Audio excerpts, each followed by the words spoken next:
이런 것은 너희를 부정하게 하나니 누구든지 이것들의 죽음을 만지면 저녁까지 부정할 것이며 그 죽음을 옮기는 모든 자는 그 옷을 빨지니 저녁까지 부정하리라.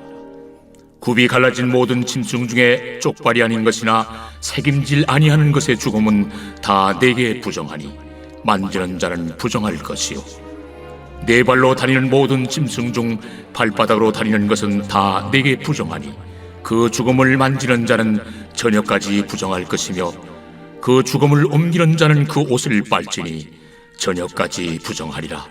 그것들이 내게 부정하니라. 땅에 기는 길짐승 중에 내게 부정한 것은 이러하니 곧 두더지와 쥐와 큰 도마뱀 종류와 도마뱀 부치와 육지 악어와 도마뱀과 사막 도마뱀과 카멜레온이라. 모든 기는 것 중 이것들은 내게 부정하니 그 죽음을 만지는 모든 자는 저녁까지 부정할 것이며 이런 것 중 어떤 것의 죽음이 나무 그릇이든지 의복이든지 가죽이든지 자회든지 무엇에 쓰는 그릇이든지 떨어지면 부정하여 지리니 물에 담그라. 저녁까지 부정하다가 정할 것이며 그것 중 어떤 것이 어느 질그릇에 떨어지면 그 속에 있는 것이 다 부정하여 지나니 너는 그 그릇을 깨뜨리라. 먹을 만한 축축한 식물이 거기 담겼으면 부정하여질 것이요 그 같은 그릇에 담긴 마실 것도 부정할 것이며 이런 것의 주검이 물건 위에 떨어지면 그것이 모두 부정하여지리니 화덕이든지 화로이든지 깨뜨려버리라. 이것이 부정하여져서 너희에게 부정한 것이 되리라. 샘물이나 물이 고인 웅덩이는 부정하여지지 아니하되 그 죽음에 닿는 것은 모두 부정하여질 것이요 이것들의 죽음이 심을 종자에 떨어지면 그것이 정하거니와 만일 종자에 물이 묻었을 때에 그것이 그 위에 떨어지면 너희에게 부정하리라. 너희가 먹을 만한 짐승이 죽은 때에 그 죽음을 만지는 자는 저녁까지 부정할 것이며 그것을 먹는 자는 그 옷을 빨 것이요 저녁까지 부정할 것이며 그 죽음을 옮기는 자도 그의 옷을 빨 것이요 저녁까지 부정하리라. 땅에 기어다니는 모든 길짐승은 가증한즉 먹지 못할지니 곧 땅에 기어다니는 모든 기는 것 중에 배로 밀어다니는 것이나 네 발로 걷는 것이나 여러 발을 가진 것이라. 너희가 먹지 말지니 이것들은 가증함이니라. 너희는 기는 바 기어다니는 것 때문에 자기를 가증하게 되게 하지 말며 또한 그것 때문에 스스로 더럽혀 부정하게 되게 하지 말라. 나는 여호와 너희의 하나님이라. 내가 거룩하니 너희도 몸을 구별하여 거룩하게 하고 땅에 기는 길짐승으로 말미암아 스스로 더럽히지 말라. 나는 너희의 하나님이 되려고 너희를 애굽 땅에서 인도하여 낸 여호와라. 내가 거룩하니 너희도 거룩할지어다. 이는 짐승과 새와 물에서 움직이는 모든 생물과 땅에 기는 모든 길짐승에 대한 규례니 부정하고 정한 것과 먹을 생물과 먹지 못할 생물을 분별하는 것이니라. 오늘 본문 말씀은 레위기 11장 24절부터 마지막까지 말씀, 내가 거룩하니 너희도 거룩할지어다 라는 제목의 말씀입니다. 레위기의 핵심 단어라고 하면은 단 한 단어를 뽑자라고 한다면 이 거룩이라고 하였습니다. 오늘 이 레위기의 핵심 단어에 해당하는 그 말씀의 본문이 등장을 하고 있습니다. 하나님께서 내가 거룩하니 너희도 거룩할지어다 라는 말씀을 그 백성들에게 해주시는 것을 보고 있죠. 오늘날을 사는 우리들에게도 주님은 이것을 말씀하고 있는 줄을 믿습니다. 앞서 10장까지는 제사, 즉 오늘날로 말하면 예배에 대한 예배법에 대한 것을 알려주었다라고 하였습니다. 그리고 어제부터 시작한 11장부터 오늘 또 15장까지의 말씀에서는 그 이제 제사와 예배에 대한 것, 하나님을 만나는 방법에 대한 것을 직접 손수 하나님이 알려주셨는데 그 하나님과의 동행함, 교제함이 이제 단순 제사와 예배에서 머물러 있는 것이 아니라 단 한순간만의 것이 아니라 그것이 이제 11장으로 넘어오며 우리의 일상에까지 그것이 확대되어 가야 함을 말씀해 주고 계시다라는 것입니다. 그래서 어제부터 이 먹을 것, 특히 일상에서 가장 밀접하다라고 할 수 있는 먹을 것에 대한 정함과 부정함 것, 어떤 것을 피해야 되는가라는 것에 대해서 나오고 있는 것을 봅니다. 오늘도 그것이 우리의 일상 가운데에 이어지는 것을 보고 있습니다. 하나님은 이렇게 우리의 삶 가운데에 그 연장선상으로 그것이 확대되어감, 거룩을 누리며 가는 것을 하나님은 원하고 계신다라는 것을, 그 하나님의 마음을 우리는 알 수가 있는 것입니다. 오늘 말씀에서도 계속 부정한 짐승, 그 부정의 전파함에 대해서 알려주고 있습니다.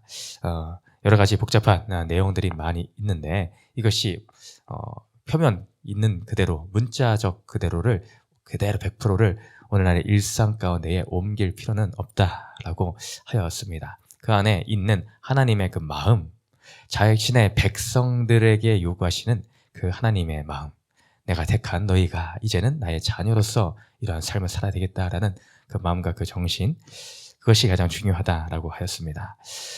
오늘 말씀에서는 특히 이 죽음에 대한 것을 많이 나오는 것을 보죠. 그 시체, 그 짐승이 죽었을 때에 그 죽음을 만지는 것은 부정하다, 옮기는 것도 부정하다, 그것에 내가 부지 중에 다였을지라도 그것이 또한 부정하다라는 것들을 나오고 있습니다. 이 죽음이라는 것은 죽음을 의미하는 말이죠.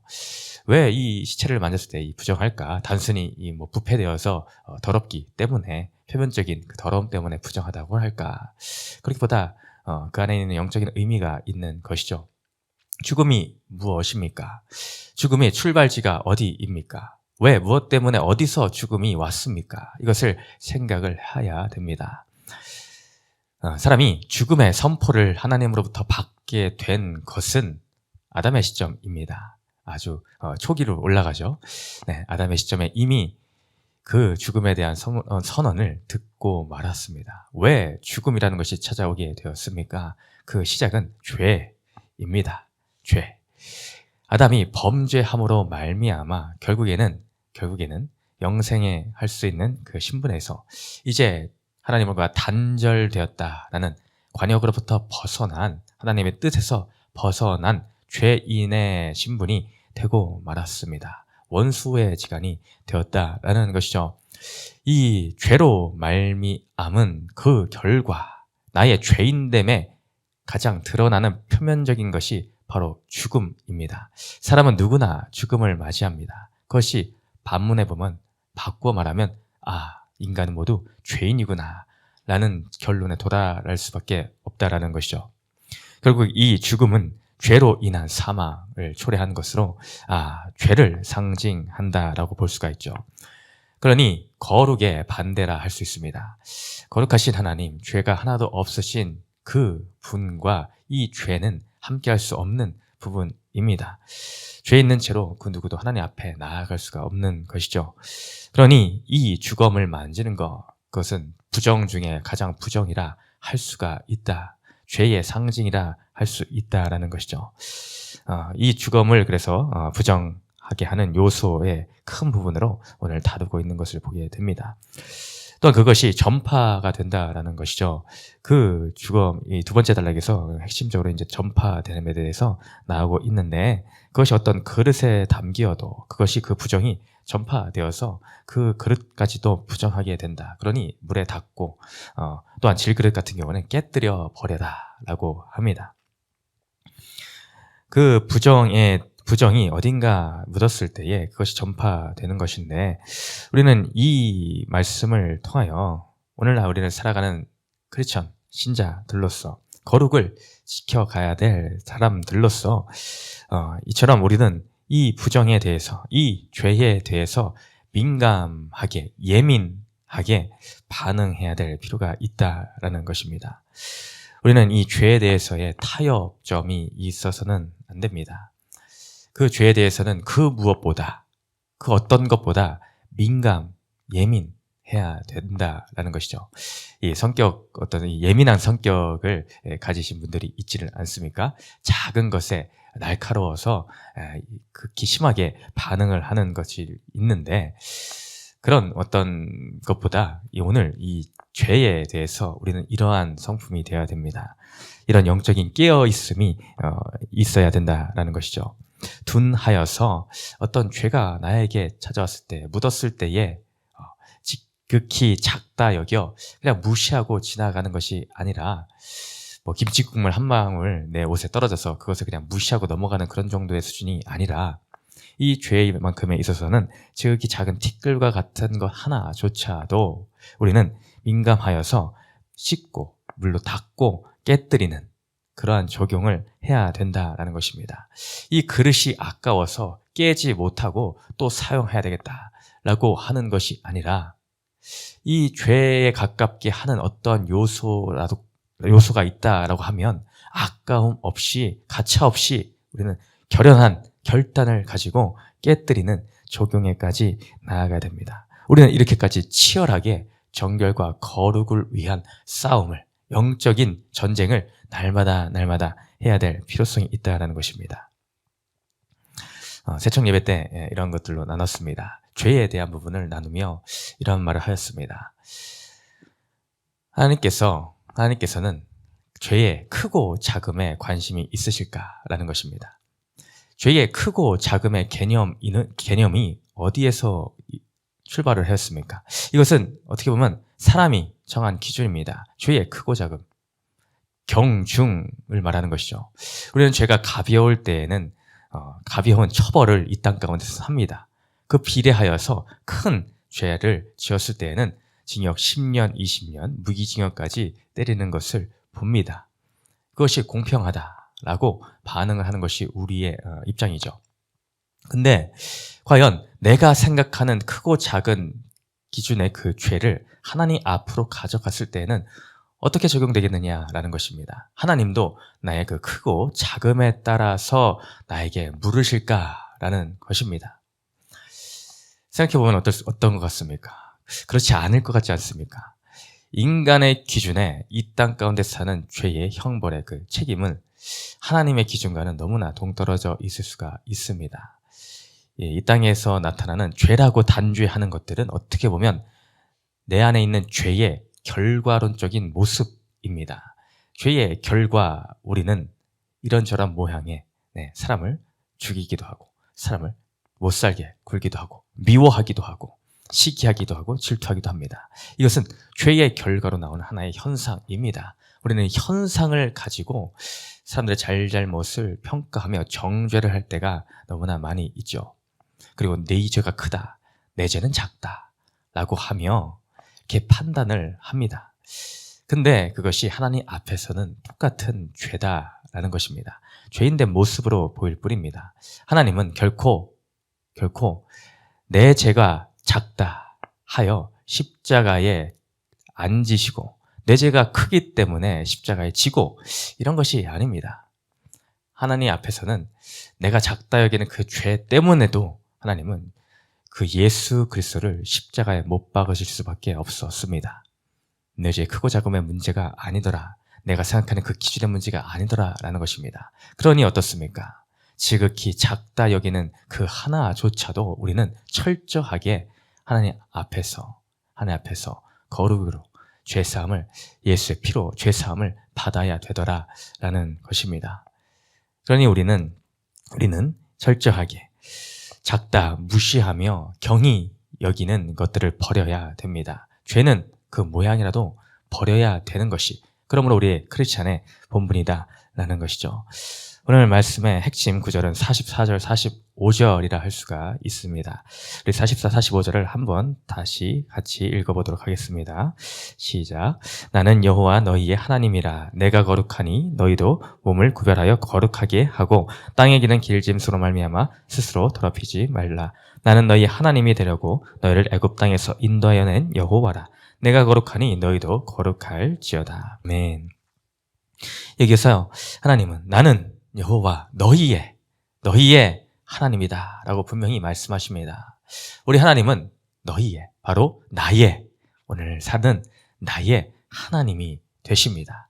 다른 누구의 하나님이 아닌 나의 하나님이신 이 분께서 오늘 무엇을 말씀하시는가? 그분은 내가 거룩하니 내가 거룩하기에 너희도 거룩하여야 한다.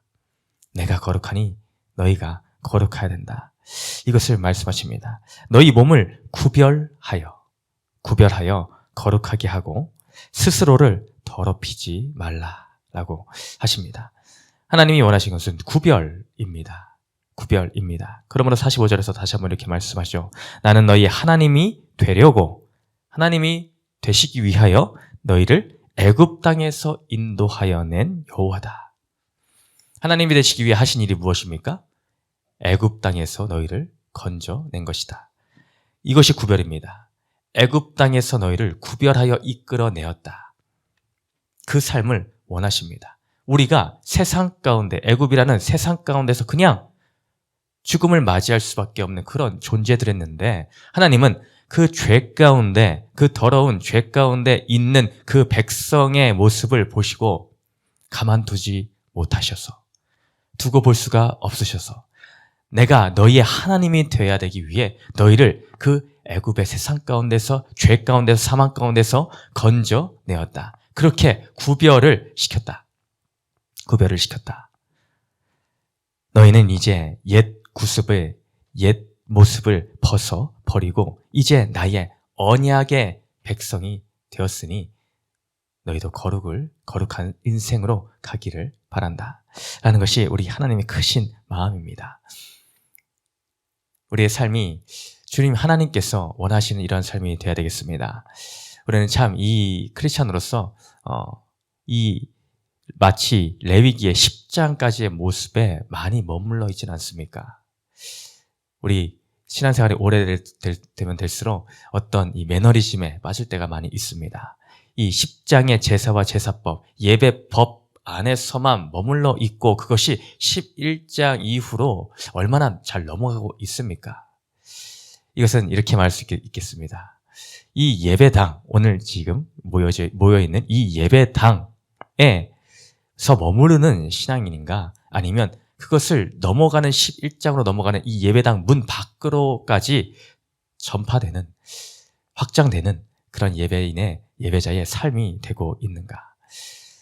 우리 일상이 이 예배당 문의 이 문틀이 너무나 높은 것 같지 않습니까?